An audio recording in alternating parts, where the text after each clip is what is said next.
Alexander Poe, Chief Designer, Sky MCC. Hello. Hello. Good afternoon. So why does the Atos 4, having 4 liners, it's a 4-liner, and doesn't have any single unsheeted line, even on top? Yes, because first it is a big glider, and we try as much as possible to keep it simple for pilots for the 2 first categories, A and B. And whatever we can say, as soon as we are in difficult takeoff conditions with some stones on the ground or pushes, it becomes quite difficult with the unsheeted lines, with the competition lines. So we feel that it's much preferable to have the coated lines everywhere. They are easier to see on the ground. We can easier see that one line is going around the bush, and this is a part of the safety, not to have one line entangled in the bush when you try to make a difficult takeoff. You could easily make a 3-liner, but why did you level liner A, B, C, D?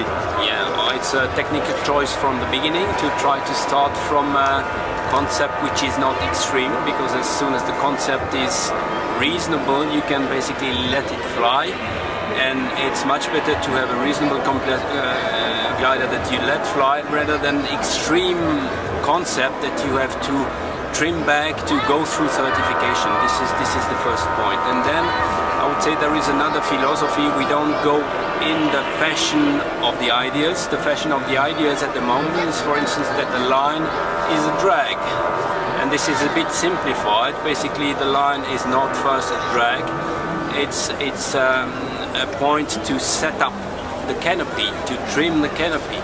And if you simplify the glider, you have more movements in the canopy, and as soon as it's a little bit turbulent air, you will lose the performance. So you prefer to have more lines and more points where we can make the nice trimming, the nice movement for the speeding of the glider, than trying to make a record on the least lines on the glider and bring some more difficult glider. This is the basic idea. And you mentioned also that more lines means thinner profiles. Thinner profiles fly better than thicker profiles. Yes, this is basically when you want to show the performance, you always show one side of the medal, we say, and every medal has 2 sides. So of course, if you put less lines, you should go with thicker diameters of the lines, so you lose already a little bit.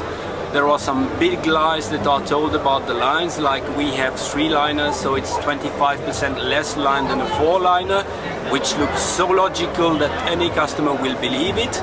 But basically on a standard glider with 4 lines you have brakes, and the brakes and stabilizers are as much lines as A, B or C lines, so you don't have 25% less, but 20%. The second fact is that the D row is never a complete row, it's 2/3 of a row, so it's another difference. And the next difference is that you usually use thicker lines, so little by little you lose the advantage that you are promoting in advertising. Next fact is that if you go for a glider with 3 lines, in order to distribute the load from the hanging point to the top surface, you have to distribute it wider because you have less lines. It means you have to make a thicker profile to distribute it with the same angle.